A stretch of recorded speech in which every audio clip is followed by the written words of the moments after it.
Hello दोस्तों, superstar coaching के एक न्यू वीडियो में आपका स्वागत है। फ्रेंड्स, आज की इस वीडियो में आप लोगों को संस्कृत में अनुवाद करने का तरीका बताऊंगा। इससे पहले वाले वीडियो में मैंने आप लोगों को दोस्तों कि आपको संस्कृत को पढ़ने का नियम और तरीका आपको बताया हूँ। अगर आप मेरे उस वीडियो को नहीं देखे हैं तो इस वीडियो के डिस्क्रिप्शन में उसका लिंक मिल जाएगा, या आप मेरे चैनल पर जाके संस्कृत पढ़ने का तरीका खोज सकते हैं।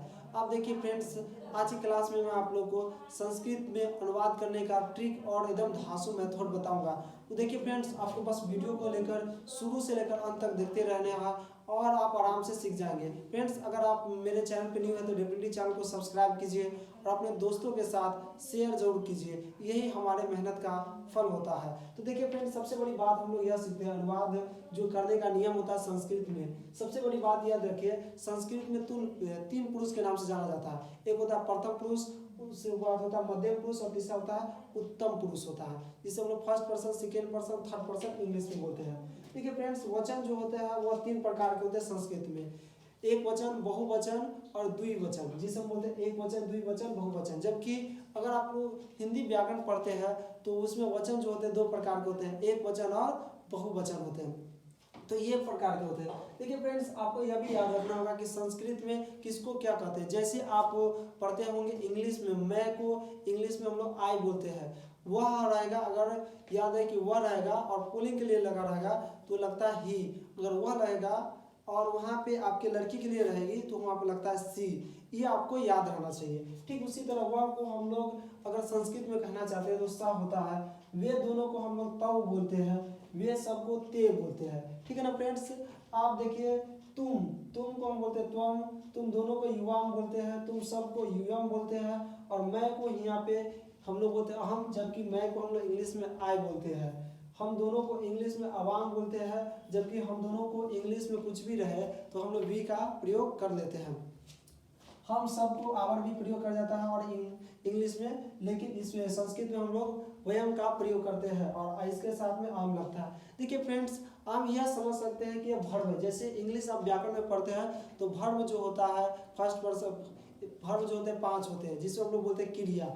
आप जानते हैं कि पहला में यह होता है कि जैसे वह जाता है तो इंग्लिश में क्या लिखते हैं, वह जाता है तो ही गोज लिखते हैं, गो में ई और एस जोड़ देते हैं। तो ये किसके भर्व के अकॉर्डिंग जोड़ देते हैं। ठीक उसी तरह यह जुड़ने वाला क्रियाकलाप है जो किसके साथ कैसे जुड़ेंगे, सबके साथ अलग अलग बिहेवियर करेंगे, ये होता है फ्रेंड्स। अब देखिए, हम लोग पहला एग्जाम्पल को अच्छी तरीका से समझते हैं और इसको अनुवाद करने से सीख जाते हैं कि यह तरीका क्या है, इसको अच्छा से हम लोग कैसे बनाएंगे। तो देखिए फ्रेंड्स, बात यह है कि जैसे पहला लिखा है वह भात खाता है। क्या लिखा है, वह भात खाता है। तो वह को पहले खोजिए कि वह कहाँ लिखा है। तो यहाँ पे लिखा वह के लिए हम लोग इसको संस्कृत में बोलते हैं सह। क्या बोलते हैं, सह। तो यहाँ पे क्या लिखेंगे, सह। और भात को देखिए फ्रेंड्स, भात को हम लोग अगर संस्कृत में बात करते हैं तो ओदनम बोलते हैं। क्या बोलते हैं, ओदनम। जैसे अगर भात रहता है तो भात को हम लोग इंग्लिश में जानना चाहते हैं तो राइस बोलते हैं। राइस में चावल और भात हम लोग वही बोलते हैं। तो ठीक, भात को संस्कृत में आपको ये याद रखना होगा, जो भर्व है ये आपको याद रखना होगा। तो क्या बोलते हैं, ओदनम। क्या याद रखेंगे, इसके नाम क्या है, ओदनम, सह ओदनम। और खाता को हम लोग इंग्लिश में जो बोलते हैं इट बोलते हैं, लेकिन हम लोग संस्कृत में खाता को बोलते हैं खाद। क्या बोलते हैं, खाद। अब देखिए, और देखिए यह सह के साथ लास्ट में रहता है तो उसके साथ क्या जोड़ना है, ती। तो क्या जोड़ देना है, ती। तो क्या बोलेंगे, सह ओदनम खादती। क्या बोलेंगे, सह ओदनम खादती, वह भात खाता है। अब देखिए फ्रेंड्स, नेक्स्ट एग्जांपल को हम लोग देखते हैं। नेक्स्ट क्या है, तुम सच बोलते हो। तुम के लिए क्या लगाते हैं, तो तुम लगाते हैं। क्या लगाते हैं, तुम। और सच को हम लोग जो फ्रेंड्स बोलते हैं सत्यम। क्या बोलते हैं, सत्यम। तो तुम सत्यम। और बोलना को बोलते हैं वद। क्या बोलते हैं, वद। वद मीन्स होता है बोलना। संस्कृत में अगर हम लोग बोलना को इंग्लिश में बोलते हैं, सॉरी, बोलना को हम लोग संस्कृत में वद बोलते हैं, इंग्लिश में स्पीक बोलते हैं। और देखिए तुम रहेगा तो उसके साथ क्रिया को लगे सी। तो क्या लिखेंगे, सी लगा देंगे। तो तुम सत्यम वदसी। क्या बोलेंगे, तुम सत्यम वदसी, तुम सच बोलते हो।